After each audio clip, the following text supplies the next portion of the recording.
Sa pikas bahin mga biktima sa giingong online scam sa Cagayan de Oro City, misulong sa buhatan sa NBI Region 10. Sa inuntaan dugang detalye sa live report ni Clyde Makaskas. Clyde!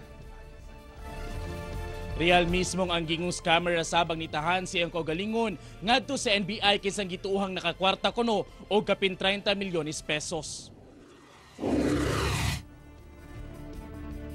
Miabot sa gatos ka individual ang miadto sa buhatan sa National Bureau of Investigation Region 10 Lunes sa buntag aron mapasaka silang reklamo batok sa usa ka 21 anyos ka babae nga nangilad matud pa kanila pinaagi sa online investment. Sumala pa, unang pasalig sa transaksyon nga ang imong 1,000 pesos sulod lang sa napulo ka adlaw mamahimo na nga 1,700 pesos pinaagi sa mong investment. They started operation siguro late last year. Pero nag-boom sila karong February lang. Naghana kaya nga ni. Usa ang 25 anyos nga si alias Pam sa mga nabiktima sa mong online investment. Sumala pa nga sa una niyang mga pay-in, nakakuha siyag bayad, apaning bag-o lang, wala na mauli kaniya ang gi-invest nga 250,000 pesos. Ginagmay pa 10,000. Payout dayon diretso. Payout dayon. Hantod nga gidako siya. Nga bali ang tinigom lang na ako ba mo napaingon lang sa inga na bitaw. Muna sakit mo kay sa mua.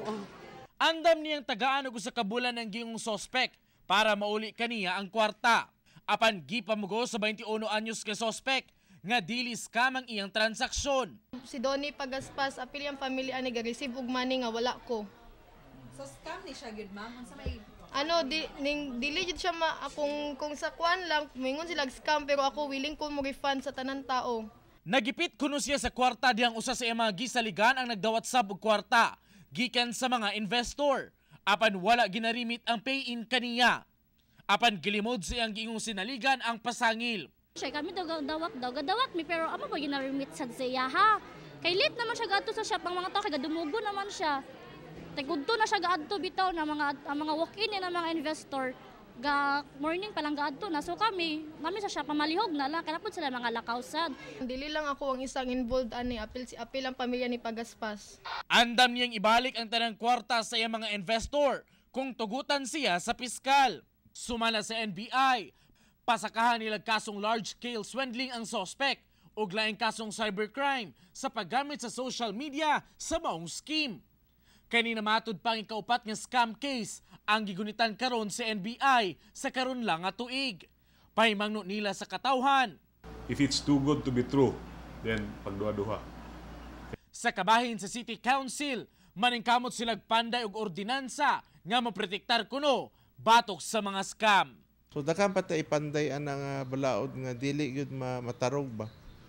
Kay kung iyon pa sila nga mas maayo na sila sa ato kay ila man ang trabaho kanang pangilad sa mga katawan. Nanawagan ng NBI ngadto sa laing biktima nga mobisita sa ilang buhatan aron makasumiti sab og reklamo batok sa gingong scammer. Real?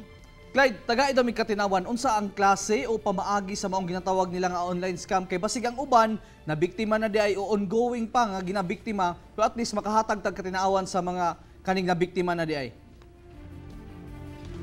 Real sa pagbutyag sa ato sa NBI sumala pa nga ilang ginaawhag kini mga online people no kan mga netizen nga mag-invest kanila nga mo lagi to pagi kuno nga maghatag og 1,000 pesos ug sulod lang sa napulo ka adlaw nga ila kining gibilin ngadto sa maong scammer nga giingon nila mo uli na kanila ang 1,700 nga tubo. Real? Clyde, papasabot nato nga unsa ba ni muhatag kag 1,000 unya unsay ilang pasalig nga pulo ka adlaw 1,700 unsaon man ang kwarta mutubo lang din siya nga walay gibuhat walay investment walay investor nga mokuha.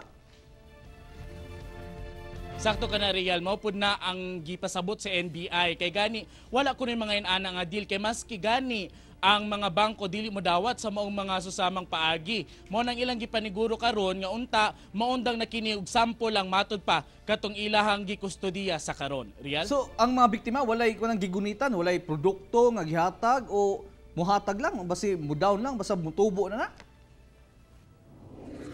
Wala gyud Real ang ilaha lang nahimong ebidensya karon ang ilang conversation matud pa sa Messenger ingon man ang ilang pag-ato dito nga daw pagperma nila sa papel pero dili gayud kini mahimong ebidensya nga lig-on kay gani wala kini mga papeles nga ipakita nga doon na gyud sila'y legit nga transaksyon. Real? Okay, maging silbing warning ni sa tanan no aron dili mabiktima kana ganing mo instant money kay gusto ra kita dalian pero dapat moagi gyud og legal. Okay, daghang salamat Clyde Magaskas.